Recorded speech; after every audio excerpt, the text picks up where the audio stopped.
Maraming isda sa lagusang to. May buwaya kaya rito? Layuan mo. Oh, tingnan mo sila. Ano yan? Parang stingray. Pwede kang makahuli ng isdang kasing laki mo dyan. Ito ay isang 24 na oras na hamon. Diyos ko, nakahuli ako ng isda. Ang liit niya. Hindi pa ako nakakakita ng ganyan. Huli ka na, arowana. Teka, may malaking isda dyan, Helen. Isa itong literal na halimaw. Grabe, ang dami isda dyan.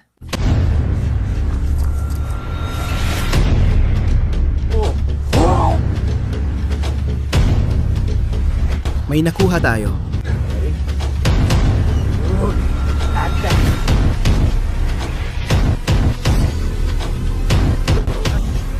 Nakuha ko na. Kamusta, BFP Nation? Welcome ulit mga tol.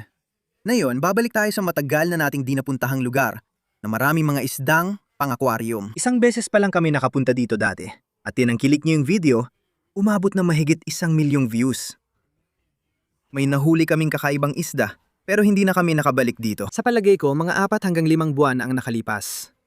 Ngayon, nandito kami para sa part 2 na matagal niyong hinintay. Ito lang ang maliit na sapa rito papunta sa mga tunnel. Maraming imburnal ang konektado rito, kaya sa maliit na lugar na ito, may 4 na imburnal na puno ng isda. Pwede kang maglagay ng fish trap o gumamit ng lambat. Noong muli namin gawin yon, siguradong may gouramis at African cichlids kaming nahuli. Medyo matagal na kaya nakakalimutan ko na iba. Pero tanda ko, 2 designer plekos ang nahuli namin. Sana mga designer plekos ulit ang mahuli namin ngayon. At oo, sobrang excited lang talaga ako mag-explore pa dito sa lugar na to. Tingnan natin kung ano pa ang mga nabubuhay dito. Nakahuli rin kami dati ng malaking hito na pinangalanan naming butthead at bigla na lang siyang nawala sa isa sa mga pan ko. Kaya baka mahuli natin ngayon ang kapatid niya. Oo mga tol, may dala tayong 3 fish trap na yon. Ito yung luma pero subok na, lagi naming ginagamit at laging may nahuhuli. Isa ito sa pagpipilian natin. Meron din tayo nito, ito yung tinatawag naming monster fish trap. Pag binuksan natin to, makikita nyo kung bakit ganun ang tawag namin dito. Tingnan nyo to. Oo, kapag may nahuli tayo dito, malaki sigurado. Dinala namin to kasi alam naming may malalaking isda rito at meron pa tayong isa na matagal nyong di nakita. Ito ang unang pipe trap na ginawa namin. Hindi na namin masyado ginagamit kasi hindi siya okay, pero gusto ko ulit subukan ngayon. Matagal na rin to hindi nagagamit. Dati gustong-gusto nyo pa naman ito. Kasama ko si Helen, girlfriend ko, sa likod ng kamera. Maglalaban kami ngayon. Fish trap, 1 versus 1. Helen, ikaw ang unang pipili. Pumili ka ng fish trap, tapos akong pipili sa natira. Mag-comment na lang tayo mga kaibigan. Helen, pili ka na ng fish trap at lalagyan na natin ng pain. May 3 pagpipilian ka, Helen. Anong pipiliin mo? Habang tinitingnan ko sila, alam ko agad na masyadong maliit ito para sa akin. Mas gusto ko yung malalaki, yung Big Mama. Hindi ito ang pipiliin ko. Gusto ni Helen malalaki. Hindi pwede ito. Sige, susunod na lang. Mukhang mas malaki ito, kaya mukhang may pag-asa. Kung titingnan mo, hindi ka makakahuli ng malaki dahil maliit ang butas. Sige, so ito na ang panalo. Ito na ang bitag mo. Siguradong malaki ang mahuhuli mo rito. Grabe, parang ang wild nito. Oo, pwede kang makahuli ng isdang kasing laki mo. Handa na ako. Sige, ngayon kailangan mo ng lagyan ng pain. Kailangan mong hawakan ng malansa, makatas na hotdog. Sige mga pare, ilalagyan ko na ng pain ang bitag ng isda ni Helen ngayon. Pinili niya ang pinakamalaki kasi gusto niya ang pinakamalaking isda.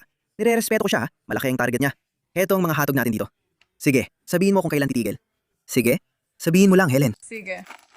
Talaga? Ayos yan. Siguro isa pa. Isa pa. Sapat na ba yon para sa'yo?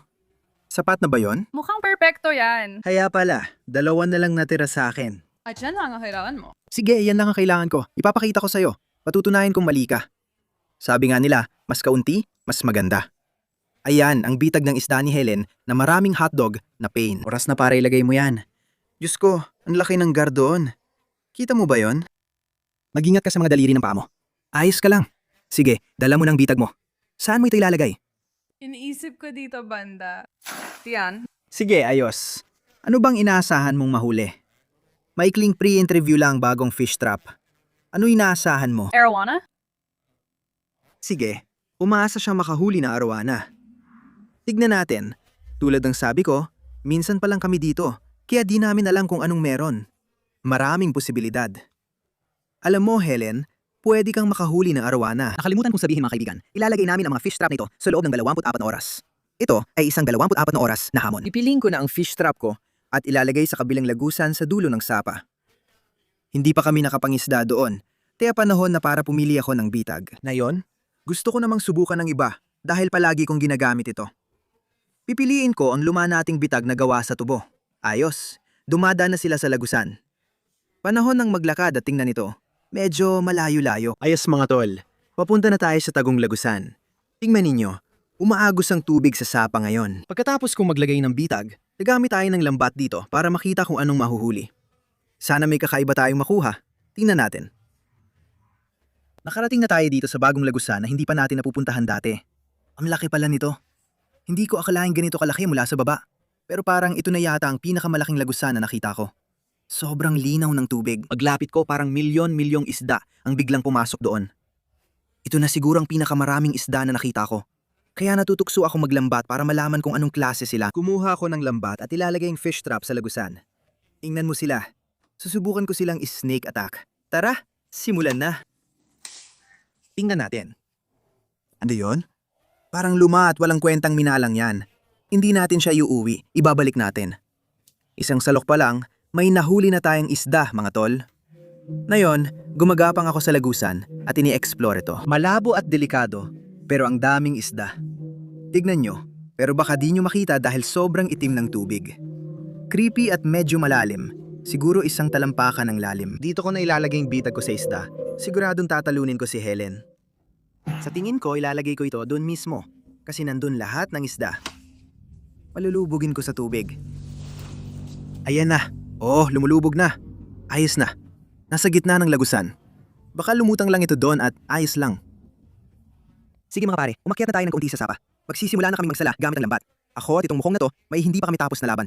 Isang beses pa lang kami nakapunta dito at ang dami namin nahuling kakaibang hayop. Kaya sobrang excited ako kung anong mahuhuli namin ngayon. Pupunuin namin itong timba dito. Sige, magsisimula na akong manghuli gamit ang lambat doon sa loob. Ang daming putik. Wala doon. Uy, ang daming isda dito. Grabe, ang daming isda. Tingnan mo to. May mga baby molly tayo dito. Kita mo ba? Ang dami nila. Pero wala namang espesyal. Maliit lang sila. Ibabalik natin sila dahil hindi sila ang hinahanap natin. Tuloy lang tayo. Magandang malalim na bahagi yan. Sigurado akong may laman. Mas malaking isda. Tingnan mo yan. May mas malaking isda dito. Ano kaya ito? Ano yan? Parang cichlid ah. Sa tingin ko, Texas cichlid yan. Grabe. Isang maliit na Texas cichlid agad-agad. Sobrang bata pa. Sige, ilalagay ko na siya sa timba. Tiyak na ingatan natin siya. Tara, tuloy lang tayo. Magandang senyales yan. Ayos yon. Ang dami kong nakitang isda at mollies doon. Seryoso ka ba? Tingnan mo yan. May crawfish doon. Kita mo siya? Sobrang orange niya. Tingnan mo, may konting puti siya. Tapos may pula lalo na sa mga kuko niya. Siguradong kakaibang morph yan. Alam na natin na may makukulay na crawfish dito. Bantayan natin sila at ilagay sa timba. Ang astig niya. Ngayon, dalawa na agad ang nakuha natin, mga tol. Nakatuon talaga tayo sa mga fish trap pero tinitingnan din natin kung susubukan natin ang swerte natin gamit ang lambat at baka may mahuli tayo. Tara, tuloy lang tayo. Tingnan mo yung isda. Pumasok siya sa damo. Ang laki ng puting isda. Nakita mo? Ayan, ulo niya sumisilip. Susubukan kong hulihin gamit ang lambat. Molly ba yon? O albino Oscar? Sige na. Sa tingin ko nakuha ko siya. Parang nakuha ko siya sa loob. Hindi ko alam kung ano yon. Siguro dong isa tong uri ng... Grabe, tingnan mo tong jewel cichlid. Ang ganda. Kita mo ba yung mga kulay niya? Ang galing talaga. Tuwing may magandang jewel cichlid, gusto ko silang hulihin pero wala akong paglalagyan kaya ibabalik ko na lang. Ang astig nun. May nakita rin akong parang albino dito. Ayan siya. Munti ko na siyang ibalik. Tingnan mo. Dambuhalang molly talaga. Ang galing. Nagsisimula na tayong makahuli ng maraming astid na isda. Magpapatuloy tayo. Tingnan pa natin kung ano pang mahuhuli natin dito. Alubog ng araw. At oras na para iwanan ng mga bitag sa loob ng 24 na oras. Ayan, nasa timba na siya. Masasod pa tayo ng kunti packet dito gamit ang lambat. Tingnan mo mga halamang to. Ang dumi at ang baho pa. Ay, grabe. Diyos ko. Nakita mo ba yon? Akala ko kakailang. Grabe, muntik na akong atakihin. Tingnan mo, totoong isda pala. Yak, ano yan? Wala na siya. Ayan siya, sandali. Bigla na lang siyang nawala sa putik. Ano yon? Hello? Siya ba yon? Oh, siya nga. Nahuli ko siya. Parang stingray o farluela catfish. Pero sa tingin ko, hindi ito yon. Mukhang ngayon lang ako nakahuli ng ganito. Ang astig. Bagong isda dito. Ilagay na natin siya sa timba. Tulungan niyo ako malaman anong isda ito sa comments. Ayos, 4 na to. Bumibilis na tayo. Kung di niyo pa alam ang lugar na to, siguradong malalaman niyo na ngayon. Tignan niyo, may malaking imburnal sa ilalim ko. Ito ay mga imburnal na pangingisdaan natin sa unang episode dito. Nangisda tayo rito at doon sa kabila ng kalsada. May mga nahuli tayong mga astig na isda doon. Kaya gusto ko sanang buhatin to at subukang manghuli gamit ang lambat sa loob. Medyo kalawangin na talaga. Ay, hindi naman pala ganun kasama. Oo, tama. Mabigat ito. Nabuksan na natin ang malaking takip ng imburnal. Tignan mo, ang dilim at nakakatakot sa loob, pero sigurado akong may isda. Kaya susubukan natin. Sandali lang. Diretso sa lambat ko, nabali ko. Hindi nagtagal yon. Inihagis ko yung takip ng imburnal sa lambat ko, pero gumagana pa. Makakahuli pa rin ang isda. Ay, Diyos ko. Sige. Nagawa ko. Ang lalim pala. Totoong nakahuli ako ng isda. Tignan mo. Ah, mosquito fish lang pala. Na-excite lang pala ako sa wala. Grabe. Totoong malalim pala talaga doon. Nakakuha ako ng isda. Mas malaki ito ngayon. Tingnan mo yan. Totoong isda yan. Ano kaya yan? Tingnan mo, ito yan. May mga bisita tayo. Tingnan mo yan. Hindi nga. Oh. Uy, nakita lang kitang dumaan. Sabi ko, imposible. Nasa imburnal talaga tong taong to. Nangguhuli kami ng isda rito. Astig, di ba? Nakakatawa, tol. Magandang gabi sa inyo, mga pare. Ikaw rin. Tignan niyo to mga pare. May maliit tayong hito dito. Unang beses may astig na isda sa imburnal, di ba? Binabago natin ngayon. Naglalambat sa imburnal at naglalagay ng fish trap sa sapa na kadalasan baliktad. Kaya masaya to. Sige, ibabalik na lang natin siya. Ay, grabe. Sige, naabot ko na yung ilalim na yon. Tignan natin. Ay, Diyos ko. Hindi pwede. Yun ba yung parehong isda o iba na? Sa tingin ko, pareho pa rin yun. Yun ba yung parehong hito? Sa tingin ko, oo. Nakakahiya naman. Nahuli ko ulit yung pareho. Sige, lumaya ka na. Umalis ka na rito. Diyos ko, siguro ito na ang pinaka nakakatakot na nagawa ko. Nasa imburnal kami ngayon. Tignan mo, may graba pa. Ano yon? Tignan mo, may dilaw na isda. Hindi pa ako nakakakita ng ganyan. Sige, lalabas muna ako dito saglit. Medyo nakakatakot ito. Tingnan mo to, ang astig at liit niya. Di pa ako nakakakita ng ganito. Ilalagay ko siya sa timba. Ang galing. Sa tingin ko, ititigil muna natin ang pang-isda sa imburnal. Kasi sobrang dilim na sa loob. Lulubog na ang araw at delikado na sa imburnal, kaya hanggang dito na muna tayo. Babalik tayo pagkalipas ng isang buong araw, mga tol. Alam nating maraming isda dito, pero hindi sapat ang paglalambat lang. Para magawa natin ang tama, kailangan natin ng mga fish trap, mga tol, para alam mo na, makahuli talaga tayo ng mga kakaibang huli. Kaya nagsisimula na ngayon ang 24 na oras ng fish trap natin. Kita-kits tayo doon. Ayos mga tol, lumipas na ang 24 na oras. Nandito ulit tayo kinabukasan at handang tingnan agad ang mga trap natin. Kitang-kita natin gumalaw ang trap ni Helen at nawala ang hotdog, kaya nakaka-excite talaga. Tingnan niyo kung paano ito gumalaw. Nilagay niya ito ng mababaw at naubos lahat ng 20 hotdog na nilagay doon. Kaya malamang malaki yung pumasok at gutom na gutom, kaya kinain lahat ng pain. Wala akong nakikitang kahit ano na medyo kakaiba. Pero Helen, sige, hilahin mo na ang trap at tingnan natin kung ano ang nakuha mo. Sige na, Arwana. Arwana, umaasa ka pa rin? Wala akong nakikita. May mga hotdog pa rin dyan. Sandali lang. Teka, may malaking isda, Helen. Oscar ba yon? Sa palagay ko, Oscar nga. Nasa likod siya. Hilahin natin. Oo, Oscar yan. Ano yon? Diyos ko, crawfish ba yon? Ano yon? Totoong crow ba yon? Di ko alam. Oo, may mga siklid ka dyan. Uy, tumalon siya. Parang malaking hipon. Ang laki niya. Oh, hindi ko alam na may hipon dito. May nahuli si Helen na talagang kakaibang itsura. Hindi ko alam kung ano yon. Lagyan natin ng tubig ang timba para may lagay siya. Grabe, nagwawala si Oscar. Ang laki niya. Ayokong hawakan tong bagay na to. Para siyang alien. Mukha talaga siyang alien. Kung yan ay isang crawfish, para na siyang crawfish na pang world record ang laki. Subukan kong kunin agad itong Oscar. Mukhang konti lang ang nahuli mong isda. Pero may magandang Oscar ka. Hinahanap mo si Big Mama. Siya ba yon? Siguro parang medium mama lang ito. Medium Mama. Ayos lang, atin na siya. Oscar Army, sigurado. May tilapia tayo dito. Ibabalik natin sa tubig. Uy, isda ko yan. Gusto mo ba siyang alagaan? Oo, pinaghirapan ko siya. Tingnan mo ito. May mga apple snails ka rin. Sige, ang daming apple snails. Para sa akin, ito na ang pinakaastig at wild na nahuli mo. Ano ba yan? Natatakot niya akong hawakan yan. Gusto mo ba siyang hawakan? Hindi. Susubukan kong buhatin siya. Tignan mo tong bagay na to. Diyos ko, nakakadiri yan. Grabe. Sige, lumabas ka na pare, Diyos ko. Ano yun? Literal na halimaw to. Pasok ka sa timba. Yak! Ang laki niya. Mas malaki pa kay Oscar. Totoong ulang ba yan? Di ko masabi. Parang hipon. Grabe. Tignan mo yung ibabaw at tuktok ng ulo niya. Parang matulis at sobrang talas. Diyos ko. Hindi ko pa ito nakita. Mukha lang siyang ganon, pero hanggang dun lang.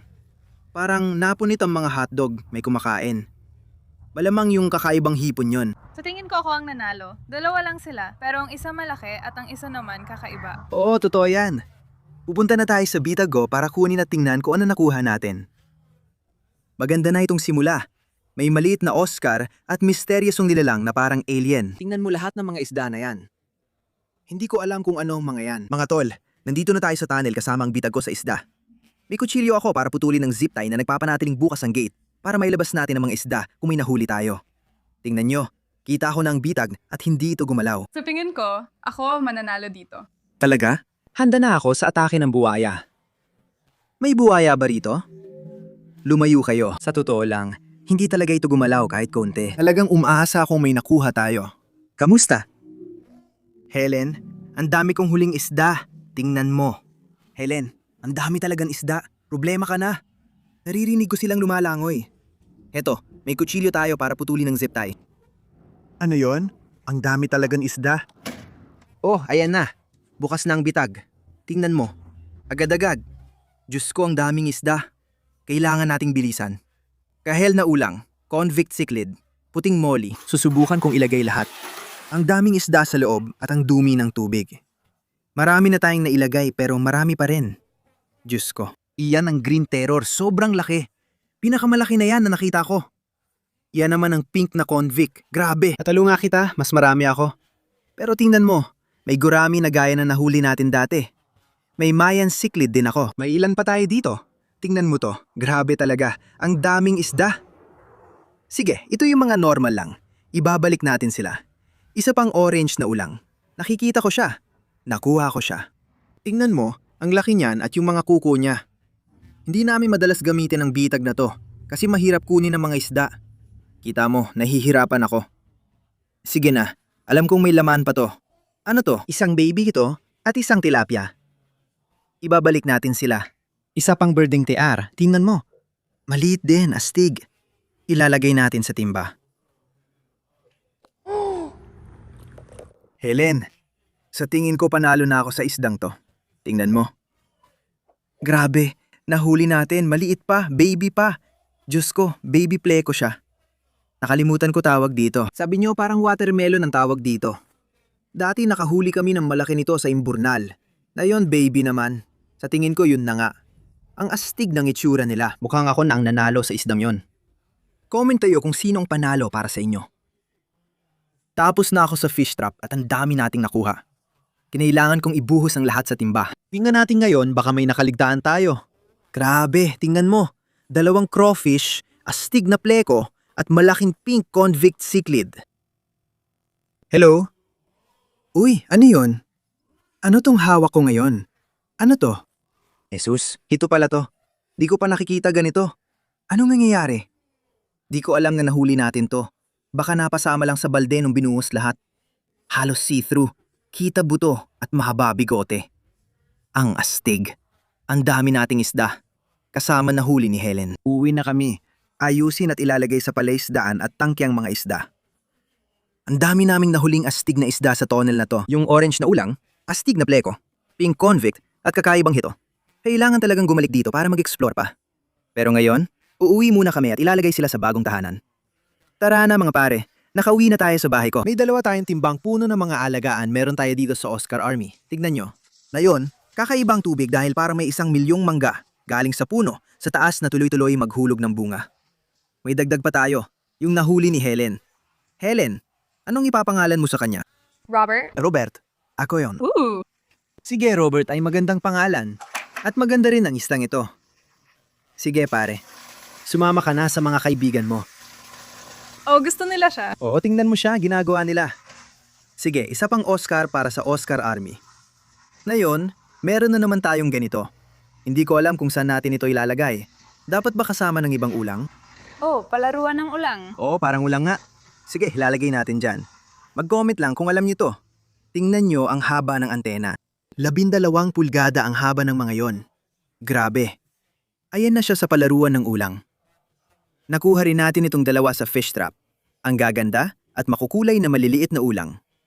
Idadagdag natin sila. Kahapon, nilagay natin dito ang nahuli natin pero walang video. Ngayon, mas marami tayong isda. Pupunta tayo sa mystery pond at magdadagdag pa. Tingnan nyo, puno ng isda ang balde. Paborito ko sa bawat video ang maglagay ng isda dito. Di ko alam bakit pero enjoy talaga ako maglagay ng kung ano-ano. May kakaibang hito ngayon. Di ko alam anong klase pero ang astig ng itsura. Ayan na. May puting molly, ason na gurami, 2 green terror, at isang convict cichlid tayo dito. Ayan na sila. Uy, tingnan mo to. Iyan ay isang gintong gurami. Sabi ko sa inyo may mga gurami doon. Iyan ay isang gintong klase. Ang ganda. Ayan na siya. Sige, tingnan nyo to mga tol. Ngayon may malaki tayong pink na convict cichlid.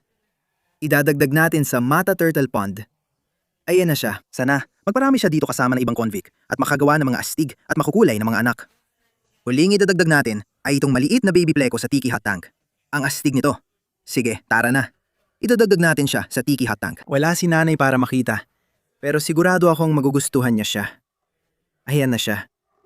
Ang astig niya. Ang galing noon. Nahuli lang natin yung malaking isda mula sa imburnal at ngayon naman, isang baby. Gustong gusto ko talaga yung mga plekos na yon. Grabe mga tol, ang lupit noon. Ang saya ko talaga. Sa wakas, nakabalik din tayo sa lugar na yon. Kung gusto niyo makakita ng part 3 nito, mag-comment lang kayo at ipaalam sa akin. Fish Trap 1v1. Mag-comment kung sino sa tingin nyo ang nanalo. Nahuli ni Helen yung kakaibang alien na yon. Tingnan nyo sa ibaba. Mag-like kung nagustuhan nyo. Mag-subscribe sa baba. Kita-kits tayo sa susunod. Peace out.